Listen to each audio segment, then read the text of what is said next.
बी ए भाग 3 सेमिस्टर 5 या वर्षाला आपल्याला भारतीय अर्थव्यवस्था हे पुस्तक अभ्यासण्यासाठी आहे. यामध्ये पहिला पॉईंट येतो आर्थिक नियोजन, इकॉनॉमिक प्लॅनिंग असं म्हणतात. इकॉनॉमिक प्लॅनिंग शिकत असताना आपल्याला असं म्हणावंच लागते, नियोजन आजच्या युगाचा एक मूलमंत्र झाला आहे. आर्थिक विकासासाठी नियोजन अनिवार्य आहे. आर्थिक विकासाचे स्वप्न साकार करण्यासाठी आर्थिक नियोजन हा एक मार्ग होय. निरनिराळ्या अर्थव्यवस्थांमध्ये अशा प्रकारच्या नियोजनाचे स्वरूप भिन्न भिन्न असू शकते. तेव्हा आर्थिक नियोजन म्हणजे नेमकं काय हे आपल्याला या वेगवेगळ्या संकल्पामधून, वेगवेगळ्या व्याख्यांमधून अभ्यासाचं आहे. अनेक अर्थशास्त्रज्ञांनी या आर्थिक नियोजनाच्या संदर्भात व्याख्या दिलेल्या आहेत, आपापल्या संकल्पना मांडलेल्या आहेत. त्या भिन्न भिन्न जरी असल्या तरी त्यातून सार मात्र एकच निघतो, तो होता आर्थिक नियोजनाचा. यामध्ये पहिली व्याख्या आहे प्रोफेसर रॉबिन्सनची. त्यांनी अशी व्याख्या दिली आहे, वास्तविक पाहता संपूर्ण आर्थिक जीवन नियोजनाने व्याप्त आहे. नियोजन करणे म्हणजे विशिष्ट अभिवचनाने, उद्देशाने कार्य करणे आणि निवड करणे होय. निवड हे आर्थिक क्रियांचे सार होय. रॉबिन्सन यांनी एक गोष्ट लक्षात घेतली की संपूर्ण आर्थिक जीवन नियोजनाने व्याप्त आहे. म्हणजे संपूर्ण आर्थिक जीवन जे काय नियोजनाने व्याप्त आहे. नियोजन करणे म्हणजे विशिष्ट अभिवचनाने, उद्देशाने करणे, म्हणजे कोणता तरी उद्देश डोळ्यासमोर ठेवून तुम्ही त्या पद्धतीचं कार्य नियोजन पद्धतीने केलं तर ते आर्थिक नियोजन होय. आणि यामध्ये निवड करणे म्हणजे तुम्हाला निवड करावी लागते की यामध्ये कोणती गोष्ट आपल्याला अगोदर करायची, कोणत्या पद्धतीने ह्या सगळ्या गोष्टी आपल्याला समोर जायचं आहे, हे सगळं या व्याख्येमध्ये नमूद आहे. निवड हे आर्थिक क्रियांचे सार आहे असंच त्यांनी शेवटी म्हटलेलं आहे की निवड हे आर्थिक क्रियांचे काय आहे तर सार आहे. दुसरी व्याख्या होती एच डी डिकन्सनची व्याख्या. डिकन्सन म्हणतात, आर्थिक नियोजन म्हणजे अर्थव्यवस्थेतील महत्त्वपूर्ण निर्णय घेणे. म्हणजे अर्थव्यवस्थेसंदर्भातले जे काही महत्त्वपूर्ण निर्णय आहेत ते सगळे घेणे म्हणजे एक प्रकारचं आर्थिक नियोजन होय. आर्थिक नियोजन करत असताना अनेक वेगळे निर्णय घ्यावे लागतात. मग ते वेगळ्या क्षेत्रासंदर्भातले असतील, वेगळ्या गुंतवणूक संदर्भातले असतील, हे सगळे निर्णय घेणे म्हणजेच एक प्रकारचं काय आहे तर आर्थिक नियोजन करणे होय.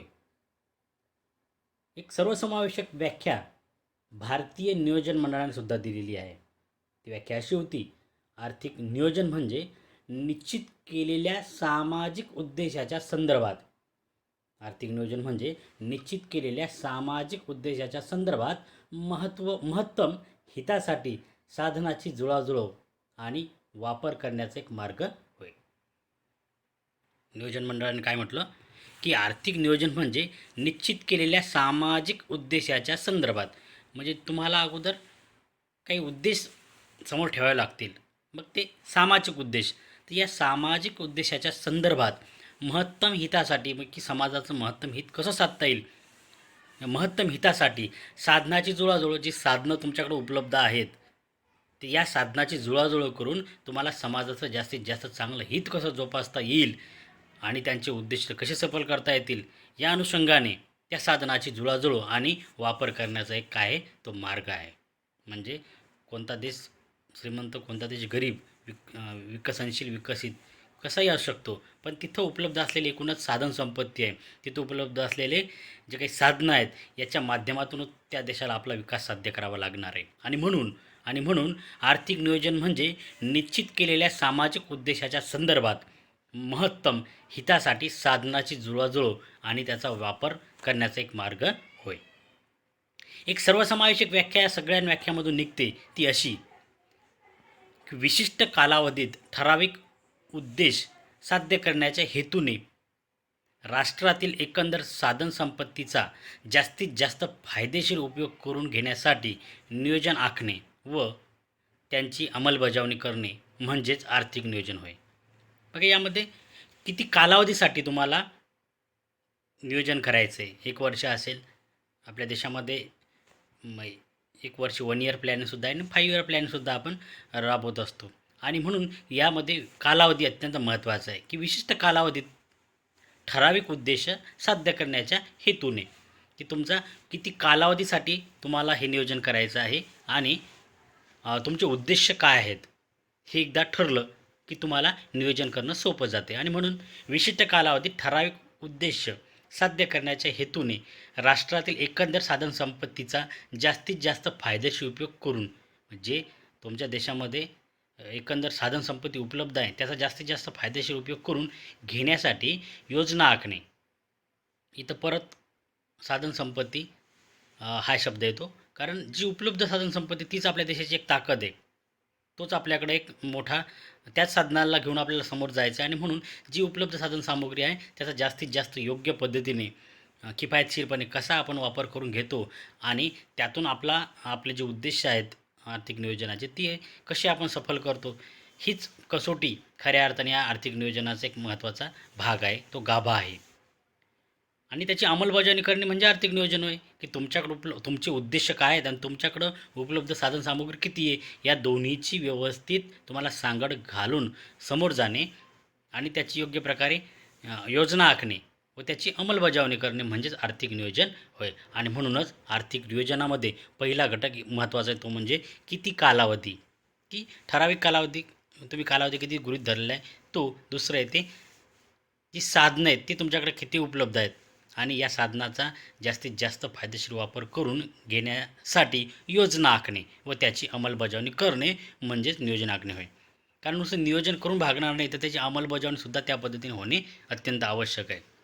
कारण जसं ठरवलं तशा पद्धतीची अंमलबजावणी झाली तरच तुमचे आर्थिक नियोजनाचे उद्देश सफल होणार आहेत. आणि म्हणून या आर्थिक नियोजनामध्ये त्याची अंमलबजावणी हा सुद्धा एक महत्त्वाचा भाग येतो. त्यामुळं जी सर्वसमावेशक व्याख्या आहे की विशिष्ट कालावधीत ठराविक उद्देश साध्य करण्याच्या हेतूने राष्ट्रातील एकंदर साधनसंपत्तीचा जास्तीत जास्त फायदेशीर उपयोग करून घेण्यासाठी योजना आखणे व त्याची अंमलबजावणी करणे म्हणजेच आर्थिक नियोजन होय. त्यानंतर येतात आर्थिक नियोजनाची वैशिष्ट्ये. काय काय वैशिष्ट्ये आहेत ती आपण बघणार आहोत. नियोजन आर्थिक संघटनेची एक पद्धती आहे. ती काय, एक प्रकारची पद्धती आहे, या आर्थिक संघटनाची ती एक पद्धती आहे. आणि ज्याला कोणाला आपल्या देशाचा, आपल्या राष्ट्राचा किंवा एकंदर आपल्या राज्याचा सुद्धा विकास करून घ्यायचा असेल, त्यासाठी आर्थिक नियोजन करावं लागते. आणि त्या आर्थिक नियोजन करण्यासाठी नियोजन आर्थिक संघटनाची एक पद्धतीसुद्धा ती असते. दुसरं होतं, ह्यात पूर्वनिर्धारित उद्दिष्ट विशिष्ट कालावधीत पूर्ण करण्याचे प्रयत्न केले जातात. तर पूर्वनिर्धारित उद्दिष्ट, तुम्हाला उद्दिष्ट अगोदरच निश्चित करावे लागतात. आणि हे पूर्वनिर्धारित जी उद्दिष्ट आहेत ती काय एकदा तुमची निश्चित झाली तर ती किती कालावधीत आपल्याला पूर्ण करायची आहेत. आपण जसं ती सर्वसमावेशक व्याख्येमध्ये बघितलेलंच आहे की यामध्ये उद्दिष्ट, कालावधी, उद्दिष्ट हे निश्चित झाली तर आपण आपलं नियोजन करणं आपल्याला सोयीचं सोपं जाते. आणि म्हणून ते सुद्धा एक वैशिष्ट्य आहे. यात पूर्वनिर्धारित उद्दिष्ट विशिष्ट कालावधीत पूर्ण करण्याचे प्रयत्न केले जातात. हे सुद्धा या आर्थिक नियोजनाचे काय तर वैशिष्ट्य आहे. त्यानंतर होतं, ह्याकरता संसाधने एकत्रित केली जातात. जी उपलब्ध संसाधने आहेत ती एकत्रित केली जातात, की मग आपला साधारणतः आपली काय काय बलस्थाने आहेत, आपल्याकडे काय काय उपलब्ध आहेत. आणि म्हणून जी उपलब्ध संसाधने आहेत ती एकत्रित केली जातात. त्यामुळे आपल्याला एक अंदाज येतो की आपल्याला आपलं नियोजन हे कोणत्या मार्गाने गेलं पाहिजे, कोणत्या पद्धतीने गेलं पाहिजेत. कारण हे सुद्धा एक महत्त्वाचं वैशिष्ट्य आहे. कारण आपण समोर शिकणारच आहोत की तुमच्याकडं भांडवल जास्त आहे की तुमच्याकडं मनुष्यबळ जास्त आहे, यावर सुद्धा आपलं आर्थिक नियोजन हे अवलंबून असते. म्हणून जी संसाधनं उपलब्ध आहेत त्या संसाधनं एकत्रित केली जातात, हे याचं एक महत्त्वाचं वैशिष्ट्य आहे. त्यानंतर होतं, एकत्रित केलेल्या संसाधनाचा महत्तम वापर करण्याचा प्रयत्न केला जातो. जी संसाधनं आपण एकत्रित केलेली आहेत, जमा केलेली आहेत किंवा एका ठिकाणी आणलेली आहेत, तर या संसाधनाचा महत्तम वापर म्हणजे प्रत्येक घटकाचा जास्तीत जास्त वापर करून आपल्याला आपल्या देशाचा विकास करता येतो, आपलं आर्थिक नियोजन आपल्याला करता येतं. आणि म्हणून एकत्रित केलेल्या संसाधनाचा महत्तम वापर करण्याचा प्रयत्न हा सुद्धा केला जातो. हे सुद्धा एक या आर्थिक नियोजनाचं महत्त्वाचं वैशिष्ट्य आहे. त्यानंतर होतं, उत्पादनाचे योग्य वितरण करून मागणी पुरवठ्यात संतुलन साधण्याचा प्रयत्न केले जातात. बघा, संसाधनाचे योग्य वितरण, उत्पादनाचे योग्य वितरण करून मागणी पुरवठ्यात संतुलन साधण्याचा प्रयत्न केले जातात.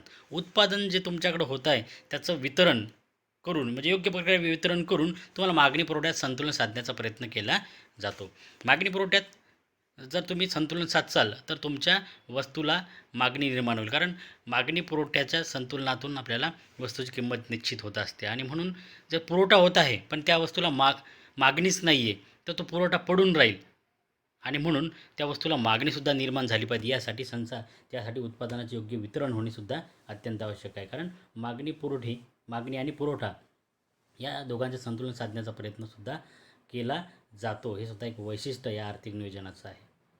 त्यानंतर आहे, हे सर्व कार्य एका केंद्रीय सत्तेद्वारे पार पाडल्या जाते. म्हणजे कोणती केंद्रीय सत्ता असेल, देशाच्या पातळीवर असेल केंद्रीय सत्ता असेल, राज्य पातळीवर असेल, तरी त्या ठिकाणची जी सर्वोच्च सत्ता आहे त्या दृष्टीनं ती नियोजन आखल्या जाते. कारण नियोजन आखणे आणि त्याची नंतर अंमलबजावणी करण्यासाठी सुद्धा ही सत्ता व्यवस्थित असणे अत्यंत आवश्यक आहे. आणि म्हणून हे सर्व कार्य एका केंद्रीय सत्तेद्वारे पार पाडले जाते, असं सुद्धा वैशिष्ट्य या आर्थिक नियोजनाचं सांगितल्या जाते.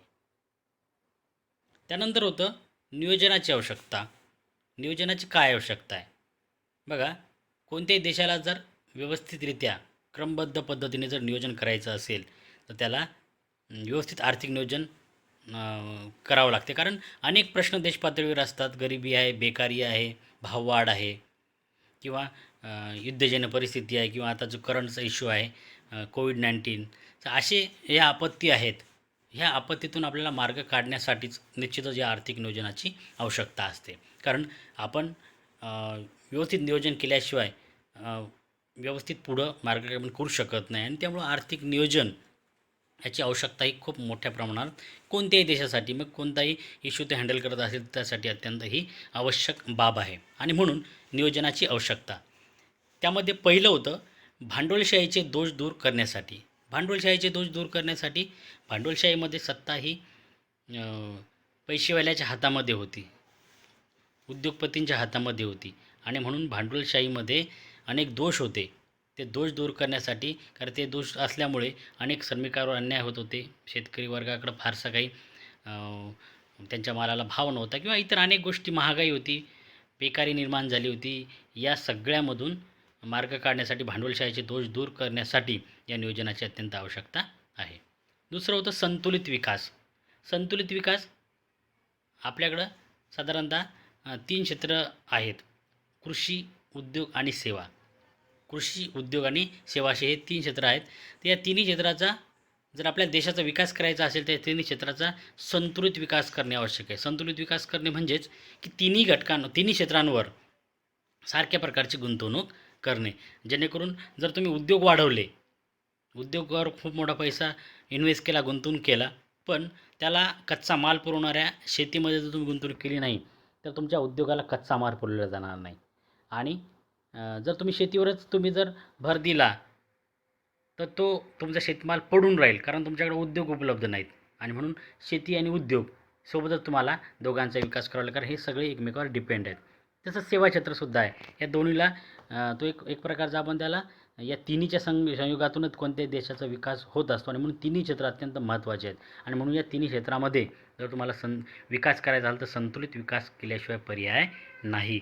कारण एखादं क्षेत्र वाढत असताना त्याला सपोर्टिंग दुसऱ्या क्षेत्राची मदत ही आवश्यक असते. आणि त्यामुळं कृषी, उद्योग आणि सेवा अशा तिन्ही प्रकारच्या या क्षेत्रामध्ये संतुलित पद्धतीने विकास होणे अत्यंत आवश्यक आहे. आणि ही एक नियोजनाची काय तर आवश्यकता आहे. त्यानंतर होतं जागतिक महामंदी, जागतिक मंदी. बघा, मंदीच्या लाटा ह्या पूर्वी खूप वर्षानंतर येत होत्या. 50-50 वर्ष असतील, 40 वर्ष असतील, 30 वर्ष असतील, 20 वर्ष असतील, 10 वर्ष असतील, इतकी काळ ही लाट टिकत होती. पण आजच्या या आधुनिक काळामध्ये मंदीची लाट येते आणि काही दिवसानंतर निघून जाते. पण जेव्हा ती येते तेव्हा खूप सगळं नुकसान कोणत्याही अर्थव्यवस्थेचं करून जाते. आणि म्हणून या जागतिक मंदी असेल किंवा ही एकूणच मंदी असेल, या मंदीतून जर मार्गक्रमण करायचं असेल तर आपल्याला आर्थिक नियोजनाची अत्यंत गरज आहे, निकड आहे. त्यानंतर आहे महायुद्धाचे परिणाम. महायुद्धाचे परिणाम, जागतिक मंदी व महायुद्धाचे परिणाम. साधारणतः 1939 सुद्धा अशा या महामंदीचे एक वारं जागतिक लेवलला आलं होतं.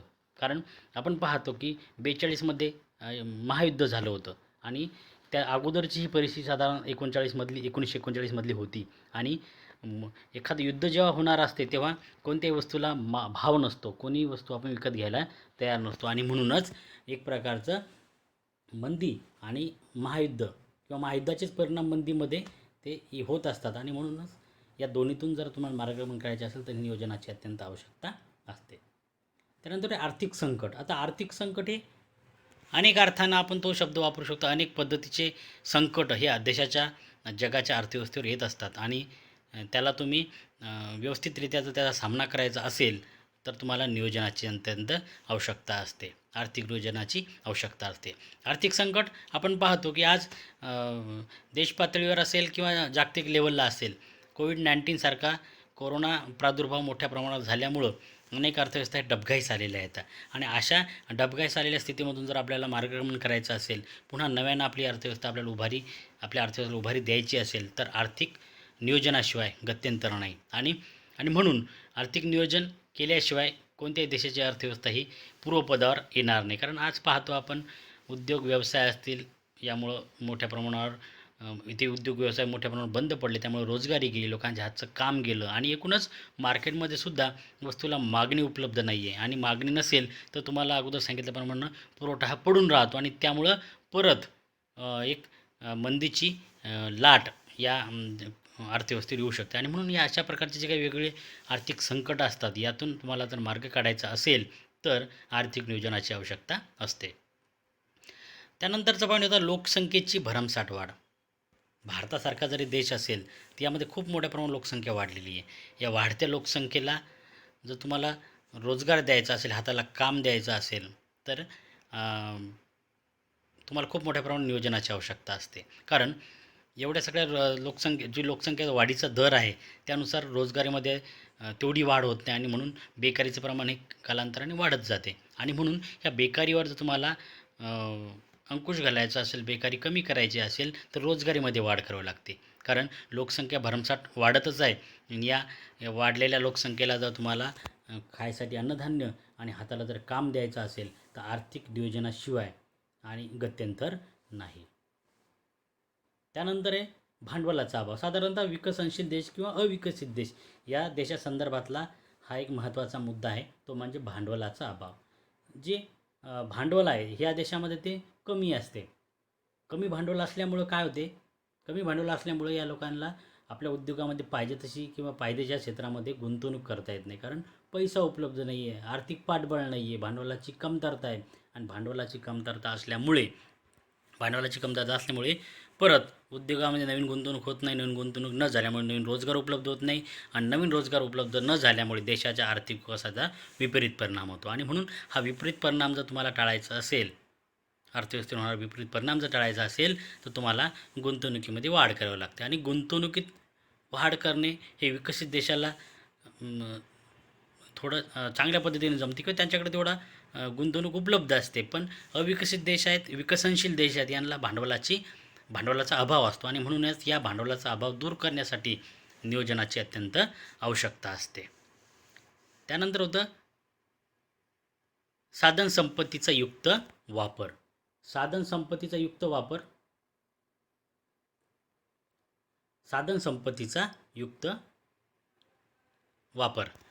आता पूर्वी आपण व्याख्यामध्ये सुद्धा शिकलो आहे की तुमच्या देशामध्ये जेवढे उपलब्ध साधन सामुग्री आहे त्याचा युक्त वापर झाला पाहिजे, महत्तम वापर झाला पाहिजे, जेणेकरून तुमच्या देशाचा विकास त्या माध्यमातून साध्य करता येईल. आणि म्हणून या साधन संपत्तीचा युक्त वापर करणे हे सुद्धा एक महत्त्वाचं कार्य या नियोजनाच्या आवश्यकतेमध्ये आहे.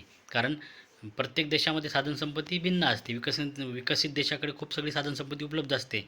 विकसनशील देशामध्ये तुलनेने बऱ्यापैकी साधनसंपत्ती उपलब्ध असते. पण अविकसित देश जे आहे, मागास देश जे आहेत की यांना साधनसंपत्तीसुद्धा तुटवडा असतो आणि यांना देशाचा विकाससुद्धा करणे अत्यंत गरजेचं असते. अशा दुहेरी परिस्थितीमध्ये यांना जर मार्ग काढायचा असेल तर जी उपलब्ध साधनसंपत्ती या साधनसंपत्तीचा युक्त वापर, एक चांगल्या पद्धतीचा वापर यांना करावा लागतो आणि त्या माध्यमातूनच देशाचा त्यांना आर्थिक विकास साधता येतो आणि म्हणूनच ही सुद्धा एक नियोजनाची आवश्यकता आहे की साधन संपत्तीचा युक्त वापर. त्यानंतर रोजगाराच्या संधीमध्ये वाढ. रोजगाराच्या संधी, अनेक प्रकारच्या रोजगाराच्या संधी तुम्हाला उपलब्ध करायच्या असेल तर त्यावर तुमची अर्थव्यवस्था कोणत्या पद्धतीची आहे कृषीवर आधारित आहे, उद्योगावर आधारित आहे, की तुमची अर्थव्यवस्था सेवा क्षेत्रावर आधारित आहे, की मिश्र अर्थव्यवस्था आहे.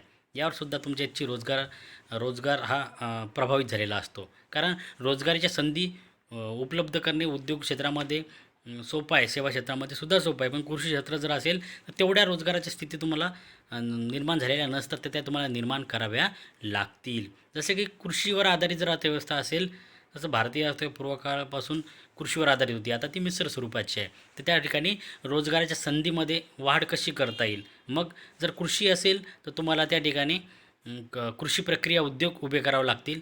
कृषी प्रक्रिया उद्योग उभे जर केले तर तुम्हाला त्यामधून मोठ्या प्रमाणात रोजगार उपलब्ध होणार आहे. उद्योग असेल तर उद्योगामध्ये वाढ करावी लागणार आहे. उद्योगामध्ये तुम्हाला वाढ करून रोजगाराच्या संधी तुम्हाला उपलब्ध कराव्या लागणार आहेत.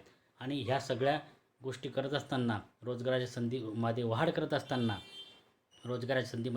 असताना, ते त्या देशाच्या एकूणच तो एक आर्थिक नियोजनाची ती एक प्रकारची आवश्यकता आहे. त्यानंतर आहे आर्थिक स्थैर्य. कोणत्याही देशाचा विकास झाल्याच्या नंतर एक ते स्टेबल होण्याचा प्रयत्नात असतात. आर्थिक स्थैर्य निर्माण करण्याचा ते प्रयत्न करत असतात. आणि म्हणून आर्थिक स्थैर्य निर्माण करायचं असेल तर आर्थिक नियोजनाची अत्यंत आवश्यकता असते. आणि म्हणूनच आर्थिक नियोजनाची आवश्यकतामधला हा एक महत्त्वपूर्ण भाग आहे की आर्थिक स्थैर्य.